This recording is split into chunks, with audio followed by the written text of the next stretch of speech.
प्रदेश के मुख्यमंत्री अजय कुमार बिष्ट, जो कि अपना एक कह सकते हैं कि ढोंग करने के लिए नाम योगी रखे हैं। ढोंग करने के लिए मैं इसलिए कह रहा हूं क्योंकि वो व्यक्ति उत्तर प्रदेश में जो सबसे ज्यादा अपराधी था, वो सबसे ज्यादा जो अपराध किया था, जैसे ही वो सरकार में आता है, अपनी सरकार में अपने ऊपर लगे हुए मुकदमे को वापस लेता है। उत्तर प्रदेश पुलिस को अपराधी कम मानते हैं, हम उत्तर प्रदेश सरकार को अपराधी ज्यादा मानते हैं, क्योंकि जो उत्तर प्रदेश पुलिस है, उस सरकार का चपरासी है, उसकी इतना औकात और हैसियत नहीं है कि वो किसी अपराधी को बचा सके या छुपा सके। फांसी दो, फांसी दो। स्नेहा के हथियारों को फांसी दो, फांसी दो। नेहा हम शर्मिंदा है, तेरे कातिल जिंदा है, नेहा हम शर्मिंदा है, तेरे कातिल जिंदा है, नेहा हम शर्मिंदा है, तेरे कातिल जिंदा है। जय भारत, जय संविधान। जैसा कि आप सब जानते होंगे घटना के बारे में, फिर भी मैं जो मेरी जानकारी है उसके हिसाब से आपको 2 मिनट में उसको समरी करना चाहता हूं।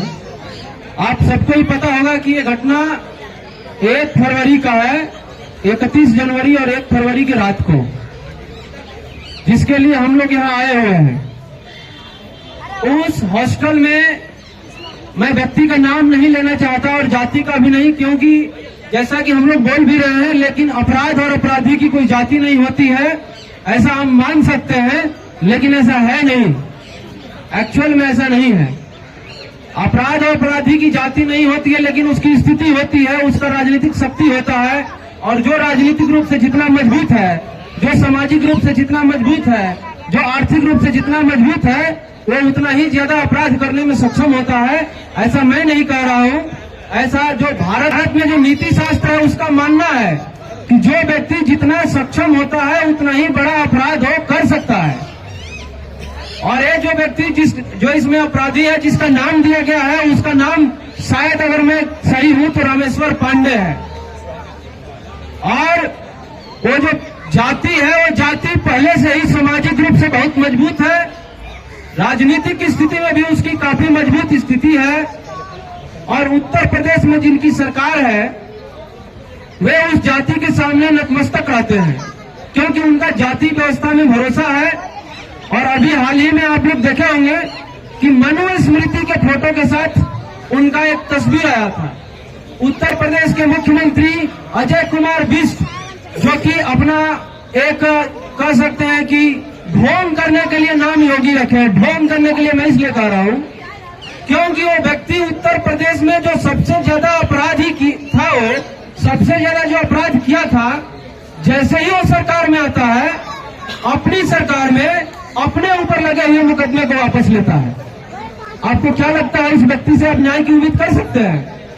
अगर मैं कहीं अपराध किया हूं और मैं ही जज बन जाऊं उस केस में, तो आप लोग क्या मानते हैं कि न्याय होगा इसमें? आप लोग बोल सकते हैं, मानते हैं कि न्याय होगा? नहीं होगा। तो 1 फरवरी की जो घटना होती है, जब पीड़िता के पिताजी को सूचना मिलता है कि उनकी बेटी की हत्या हो चुकी है, तो वे वहां से जितना जल्दी हो सके घटना स्थल पर पहुंचते हैं और वहां वो देखते हैं। उन्होंने सारा फोटो, सारा डॉक्यूमेंट हमको भेजा है, मैंने भी देखा है। जो दरवाजा था उसका दोनों तरफ से जो बंद करने वाला जो उसमें लोहे की लगा हुआ था, वो दोनों सुरक्षित है, कहीं से दरवाजा टूटा नहीं है। इसका मतलब यह है कि जब हत्या हुआ तो दरवाजा खुला हुआ था। दूसरा, आप वो फोटो देखे होंगे जिसमें बताया गया है कि उसने आत्महत्या किया। उसका एक पैर बेड के ऊपर था और एक पैर नीचे जो है जमीन से लगा हुआ था। कोई भी पैर उसका हवा में नहीं झूल रहा था। तो आप लोग या कोई भी व्यक्ति, कोई 80 साल का हो या 5 साल का बच्चा हो, जैसे ही उसको थोड़ा भी चोट लगता है तो वो तुरंत अपने आप को सुरक्षित करने की कोशिश करता है। अगर आप में से या हम में से भी कोई भी व्यक्ति अगर किसी भी कारण से फांसी लगाना भी चाहे, तो जैसे ही उसको दर्द होता है वो अपने आप को बचाने का प्रयास करता है।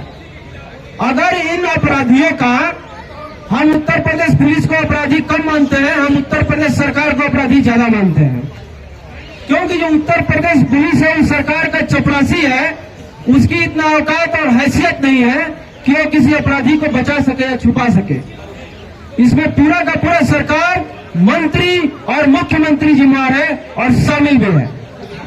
तो उसमें जो है वो लड़की का जब हत्या किया जाता है तो दिखावे के लिए उसको, उसके गर्दन को उसी के रूम में लगे हुए विंडो से बांध दिया जाता है और गेट खोलने का काम उस हॉस्टल का मालिक जो था रामेश्वर पांडे करता है। जब वो लड़कियों का हॉस्टल था तो उसकी वाइफ थी या वहां महिला वार्डन थी, उसने जाकर के गेट क्यों नहीं खोला? ये सोचने वाली बात है। वो जो अपराधी है वो बोल रहा है कि हम बचाने गए थे, गेट खोलने गए थे, लेकिन अपराधी वही है।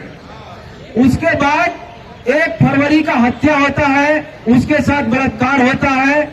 लड़की के पिताजी 1 तारीख के डेट में ही, आप लोगों के पास अगर FIR है तो उसमें स्पष्ट लिखा है, और नहीं है तो आप लोग ले सकते हैं, मेरे पास है।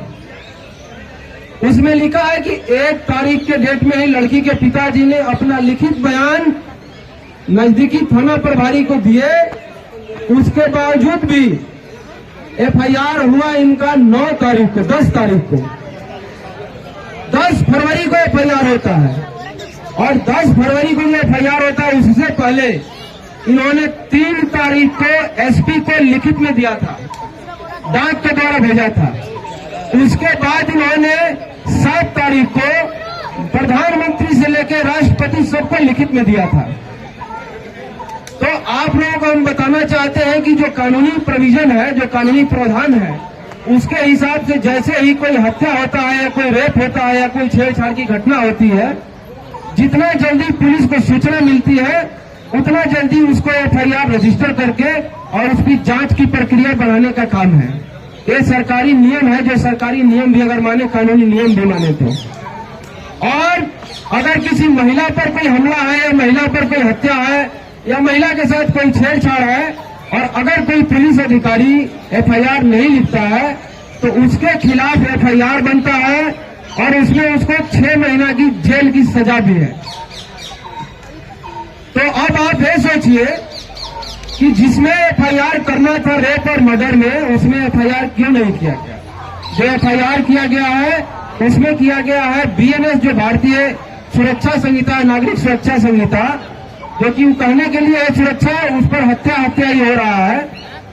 100 जो इसमें धारा है 103 का, जो पहले 203 था, उसमें जो है मर्डर का जो चार्ज लगा है, मर्डर में रेप और जो पॉक्सो था वो लगाना था, जिसको नहीं लगाया गया।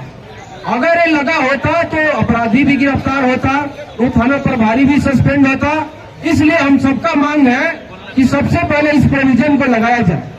जो बातें हम कह रहे थे कि जो अपराधी है उससे न्याय की उम्मीद नहीं कर सकते हैं, आप सब जान लीजिए सरकार अभी तक क्या किया है।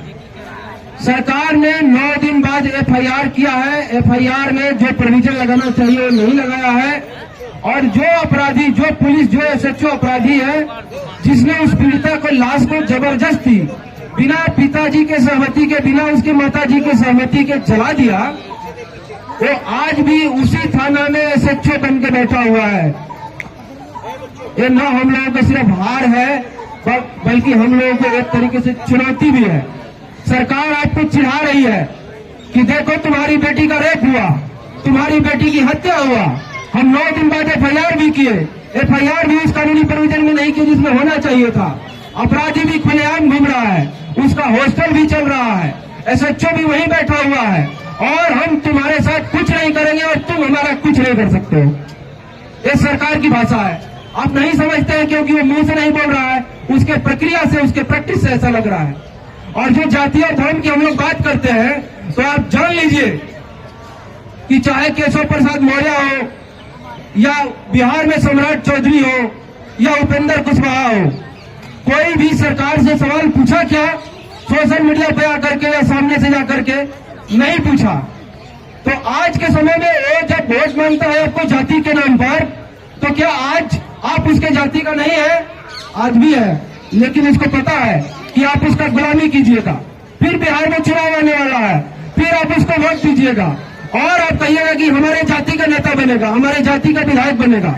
और जहां तक बात रहा ये आपको समृद्धि जी का, जो एडवोकेट जिन्होंने केस लड़ने का बात हो रहा है, उनका भी हम बताते हैं, वो भी बीजेपी में ही है। और जो लाइव की थी उसमें एक सवाल सरकार से नहीं पूछी, एक दलाली क्यों कर रही है, ये चीज सामने आना चाहिए। एक साथ दोनों से रिश्ता नहीं चलेगा। या तो आप हमारे साथ है, नहीं तो दुश्मनों के साथ है। ये आपको स्पष्ट करना होगा।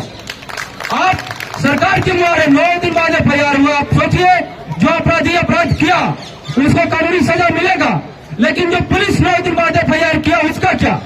आज भी वहां सच्चो बैठा हुआ है। ये आप सबको चिढ़ा रहा है, हम सबको चिढ़ा रहा है। और तमाम देश में जो महिलाओं के साथ अपराध हो रहा है, जब आप देखिएगा मणिपुर में जब नंगा घुमाया जा रहा था महिलाओं को, तब सब लोग चुप था, दिल्ली में सब शांति से बैठा हुआ था। उसी का रिजल्ट है। इसलिए हम तमाम उन महिलाओं से जिनके साथ इस देश में अत्याचार हो रहा है, जिनके ऊपर जुल्म हो रहा है, कानून आंखें मूंद ले रही है, और ये समाज जो अपने आप को समाज बोलता है, वो एक पर्टिकुलर इशू पे उठ के आता है। शर्म है और लानत है ऐसे समाज पर, और हम भी उस समाज के हिस्सा है। इसलिए हम उन तमाम महिलाओं से क्षमा मांगते हैं। हम क्षमा प्रार्थी हैं। हम अपराधी है कि हम एक बेहतर समाज की भूमिका नहीं निभा पा रहे हैं। और आज जब हम लोग यहाँ बैठने की बात किए, तो बहुत लोग ऐसा बोला कि घटना तो बनारस में हुआ था, लड़की तो बिहार की है, आप दिल्ली में क्यों आ रहे हैं? आप सोचिए वे लोग कहना क्या चाहते हैं। जब हम लोग 16 तारीख को उत्तर प्रदेश भवन घेरने की बात कर रहे थे, हम लोगों की मीटिंग कर रहे थे ऑनलाइन, तो उसमें आप ही के समाज के जिस जाति की बात आप करते हैं, उसी जाति में एक नपुंसक का व्यक्ति था जो कह रहा था कि हम लोग शोक सभा मना के इसको खत्म कर लेंगे। ये कोई नेचुरल हत्या नहीं है। ये कोई नेचुरल हत्या नहीं है कि हम उसको शोक सभा मना के खत्म कर लेंगे। ये हमारा अपमान है, और अपमान का बदला लिया जाता है, अपमान का शोक सभा नहीं किया जाता है। तो यहाँ पर जो भी लोग ऑर्गेनाइज कर रहे हैं उन सबको, उसमें हम भी शामिल हैं, बहुत सारे लोग हैं। हम लोग एक अल्टीमेटम देंगे इस सरकार को, इस दिल्ली सरकार को, और मतलब केंद्र सरकार को और उत्तर प्रदेश सरकार को।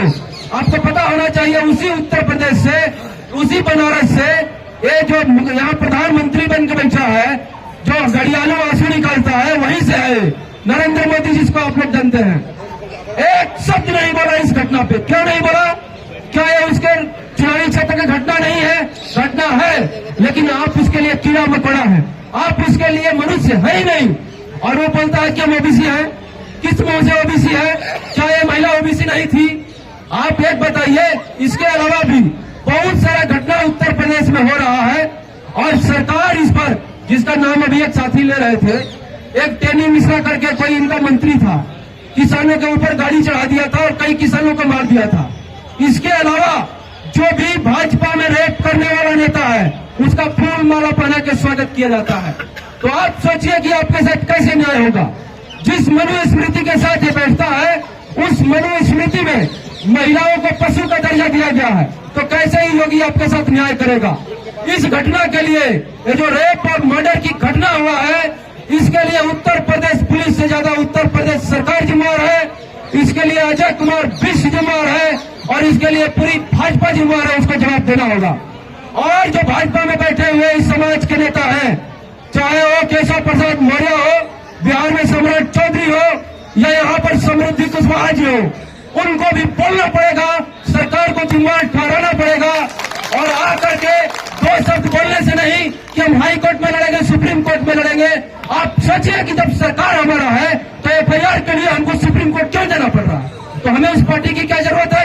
रिजाइन करो उस पार्टी से। अगर उस पार्टी में तुम्हारी कोई इज्जत नहीं है, तुम्हारा कोई बात नहीं सुनता है, तुम्हारी बेटी का रेप किया जाता है, क्या आप मानते हैं कि केशव प्रसाद मौर्य इस बेटी को अपना बेटी मानता है? आप मानते हैं कि मानता है? नहीं मानता है। अगर उसकी बेटी के साथ, अगर ऐसा नहीं बोलना चाहिए हमारा, अगर वो इसको अपना बेटी मानता, तो एक दिन के अंदर पूरा थाना सस्पेंड हो जाता, एक दिन के अंदर उसका हॉस्टल सील हो जाता, वो व्यक्ति गिरफ्तार हो जाता। और ऐसा जब किया जाता तो समाज में दूसरी ऐसी घटना नहीं होती। आज जब हम लोग यहाँ पर खड़े हैं, तो हम लोग सिर्फ स्नेहा के लिए नहीं खड़ा है, हम लोग सिर्फ एक भारत की बेटी के लिए नहीं खड़ा है, हम उन तमाम भारत की बेटियों के लिए खड़ा है, उन तमाम महिलाओं के लिए खड़ा है जो इस देश में जन्म ली है, जो इस देश में जी रही है, उनके मान सम्मान के लिए खड़ा है। हम अपनी बहन के लिए भी यहाँ खड़ा है, अपनी माँ के लिए भी अपनी खड़ा है, अपनी बेटी के लिए भी यहाँ खड़ा है। यहाँ कोई भी किसी दूसरे के लिए खड़ा नहीं है, सब यहाँ अपनी माँ बहन और बेटियों के लिए खड़ा है। और यहाँ जो लोग भी समाज की बात कर रहा है, जब तक सर्व समाज एक साथ इकट्ठा नहीं होगा, जब तक यहाँ मूल निवासी की जो आप बात कर रहे हैं, मूल निवासी के बात में भी आप देखिए बीजेपी में कौन लोग वोट देके जिता रहा है? आज SC ST और OBC के वोट से बीजेपी सरकार चला रही है, नहीं तो एक प्रधान और मुखिया तक नहीं जीत सकता है लोग। इनकी जो संख्या है, संख्या बल जो है चुनाव जिताने हराने में बहुत मायने रखता है। तो आप सब लोग जो लोग भी यहाँ भाजपा में है, उन पे हम लानत भेजते हैं, उनकी हम निंदा करते हैं, और अगर उनके अंदर थोड़ी भी मानवता बची हुई है, थोड़ा भी मर्दानगी बचा हुआ है, तो वे लोग भाजपा से रिजाइन दे और बोले कि इस घटना के आरोप में, इस घटना के बदले हम लोग भाजपा छोड़ रहे हैं, या तो एक टाइम दे कि एक सप्ताह के अंदर अगर वहां से थाना प्रभारी सस्पेंड नहीं होता है, अगर उसका हॉस्टल सीज नहीं होता है, अगर वो अपराधी गिरफ्तार नहीं होता है, तो हम भाजपा रिजाइन देंगे। और यहाँ मुझे पता है कि यहाँ कुछ लोग ऐसे खड़ा हैं जो भाजपा में जरूर होंगे। हम देखना चाहेंगे यहाँ जितना लोग है सबका फोटो हमारे पास रहेगा कि वो लोग बीजेपी से रिजाइन देता है या सर झुका के गुलामी करना स्वीकार करता है। हम गुलामों की भीड़ में नहीं है और हम फिर से कहेंगे जय भारत, जय संविधान।